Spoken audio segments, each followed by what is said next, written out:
ទាំងនេះគឺជាអណ្ដូងរ៉ែមួយដ៏ធំបំផុតនៅលើពិភពលោកដោយអណ្ដូងរ៉ែនេះមានឈ្មោះថា Imponing អណ្ដូងរ៉ែនេះដែលគឺមានជម្រៅរហូតដល់3គីឡូម៉ែត្រកន្លះឯណោះដោយអណ្ដូងរ៉ែនេះស្ថិតនៅក្នុងប្រទេសអាហ្វ្រិកខាងត្បូងទំហំដ៏ធំនិងជម្រៅដ៏ជ្រៅបែបនេះគឺអាចដាក់អគារ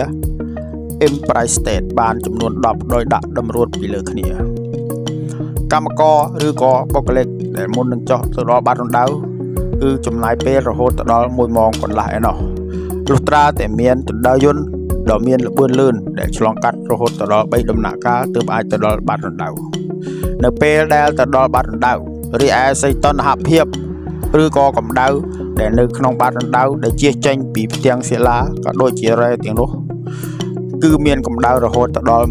140ដឺក្រេនៃ Fahrenheit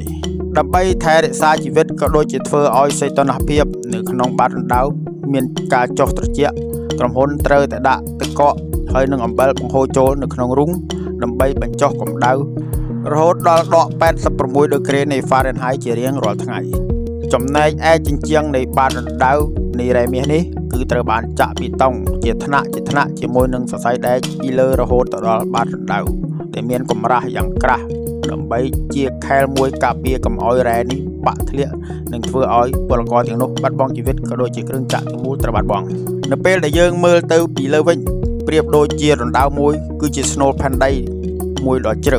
ក៏ប៉ុន្តែជាការពិតគឺជារណ្ដៅរ៉ែដែលគេរកមាសតែប៉ុណ្ណោះសម្រាប់កម្មករដែលធ្វើការនៅទីនោះគឺជាសុបិនមួយដ៏អាក្រក់អ្នកខ្លះក៏គិតថាជាឋាននរកហើយអ្នកខ្លះទៀតក៏គិតថាជាឋានសួគ៌ក៏ប៉ុន្តែនៅក្នុងក្តីសុបិនរបស់អ្នកទាំងអស់គ្នាតែងតែចង់បាននៅមាសទាំងអស់នោះមកធ្វើជាគ្រឿងអលង្ការនិងធ្វើជាកម្មសិទ្ធិរបស់ខ្លួនជារៀងរាល់ឆ្នាំអណ្ដូងរ៉ែ Imponing នេះតែងតែផលិតមាសបានរហូតដល់11តោនឯណោះរីឯគ្រឿងចក្រក៏ដូចជា Excavator និងឡានដឹកតែងតែធ្វើការយ៉ាងសកម្មជារៀងរាល់ថ្ងៃជារៀងរាល់ឆ្នាំ